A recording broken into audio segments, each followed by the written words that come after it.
স্বাধীন বাংলাদেশ পরে বাংলাদেশের প্রথম স্বৈরাচার ফ্যাসিস্ট এবং শেখ মুজিবকে যেভাবে মুছে দেওয়া হয় বাংলাদেশের কালেক্টিভ মেমোরি থেকে, সেরকম একটা ছিল হাসিনার নিজস্ব প্রোপাগান্ডা ক্যাম্পেইন। তাকে যে জাতির পিতা হিসেবে প্রচলন করা হয় সম্পূর্ণ মিথ্যা একটা ন্যারেটিভের উপর দাঁড়িয়ে। বাস্তবে মুজিব ছিল একটা গণহত্যাকারী এবং একজন সম্পূর্ণ পতিত স্বৈরাচার, যাকে এখানে রিহ্যাবিলিটেট করা হয়েছে।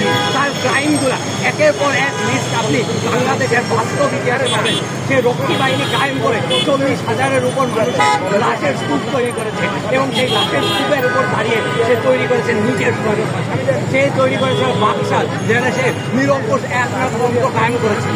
এরপর আমরা বিশ্বাস করি এই বাংলাদেশে এরকম স্বৈরাচার কায়েম করা এবং বাংলাদেশের প্রত্যেকটা পত্রিকা কোম্পানিগুলোকে ব্যান করে দিয়ে নিজস্ব প্রোপাগান্ডা চালিয়ে প্রত্যেকটা পলিটিক্যাল অপোনেন্টের উপরে একের পর এক ম্যাসাকার, টার্গেটেড কিলিং, এক্সট্রাজুডিশিয়াল কিলিং এবং গুম চালানোর পরে শেখ মুজিবের যে রুল, সেই রুলটাকে স্ট্যাবলিশ করা হয়, যেটার ফলাফল হিসেবে বাংলাদেশের মানুষজন আজ বাংলাদেশের মানুষের বাস্তব চেতনার ভিতরে মুজিবের প্রতি ঘৃণাটা এখনও উজ্জীবিত আছে এবং প্রত্যেক ফ্যাসিস্টের প্রতি ঘৃণা উজ্জীবিত আছে এবং সেটা থাকবে। এবং আমাদের এই কর্মসূচি একটি মেসেজ হিসেবে যায় প্রত্যেকটা ফ্যাসিস্টের প্রতি, যে অ্যাকচুয়ালি আমাদের বাংলাদেশে কোনো ফ্যাসিস্ট যদি আবার কখনো উঠে দাঁড়ানোর চেষ্টা করে, কোনো ফ্যাসিস্টকে কখনো রিহ্যাবিলিটেট করার চেষ্টা করে, বাংলাদেশের জনগণ সেটাকে রুখে দাঁড়াবে এবং বাস্তব ইতিহাস বারবার উঠে আসবে।